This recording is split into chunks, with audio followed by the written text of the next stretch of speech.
ಬೆಳೆನ ಯಾವ ರೀತಿ ಇಟ್ಕೋತೀರಿ ನಿಮ್ಮ ನಮ್ಮ ಬೆಳೆ ನಾಶ ಆಗದಂಗೆ ನೋಡ್ಕೊಂತ ಕ್ರಮ ಅರಣ್ಯ ಇಲಾಖೆದವ್ರು ತಗೋರಿ.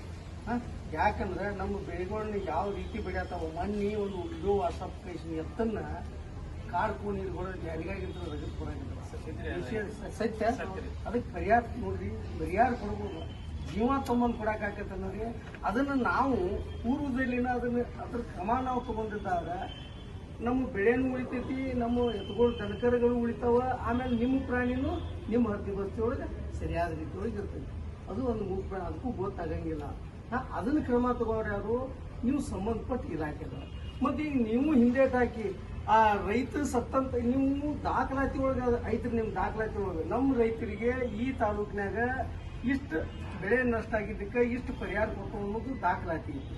ಆದ್ರೆ ಪ್ರಾಣಿ ಹವಳಿಯಿಂದ ಎಷ್ಟು ಮಂದಿ ರೈತರು ಸತ್ರು, ಅವ್ರ ಕುಟುಂಬ ಎಷ್ಟು ವಿಧವೆ ಆಗಿದಾರು, ಮತ್ತೆ ಇವನ್ನೆಲ್ಲ ನೀವು ಪರಿಶೀಲನೆ ಮಾಡ್ಬೇಕಲ್ರಿ.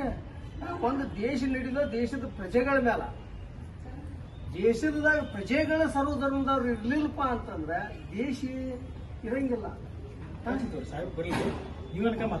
ಮತ್ತೆ ಒಂದು ಈಗ ನಾವೊಂದು ಸರ್ಕಾರ ಕೇಂದ್ರ ಮತ್ತು ರಾಜ್ಯ ಸರ್ಕಾರ ರಚನೆ ಸರ್ವಧರ್ಮದವ್ರು ಪ್ರಜೆಗಳು ಮಾಡ್ತಾರೆ.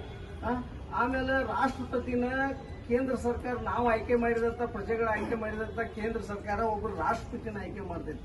ರಾಷ್ಟ್ರಪತಿ ಇದ್ದಂಥವ್ರು ನ್ಯಾಯಾಲಯಕ್ಕೆ ಜಡ್ಜರ್ನು ಮಾಡ್ತಾರೆ, ಜಡ್ಜ್ ಸಾಹೇಬ್ಗಳನ್ನ. ಇವು ಎದಕ್ಕೆ?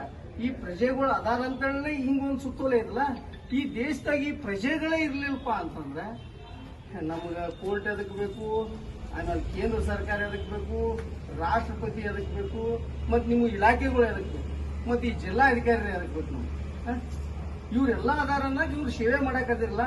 ಈ ಸೇವೆ ಸರಿ ಸಮನ್ವತವಾಗಿ ಹೋಗ್ಲಿಲ್ಲ. ನೀವು ಬೇಡ, ನಿಮ್ಗೆ ಪಾಪ ಮಾಡ್ಲಿ, ನಮ್ಮ ರೈತರು ಹಿತಾದೃಷ್ಟಿ ಕಾಪಾಡ್ರಿ. ಅವ್ನು ದುಡಿದಿದ್ದೇವೆ ನಿಮಗೊಂದು ತುತ್ತ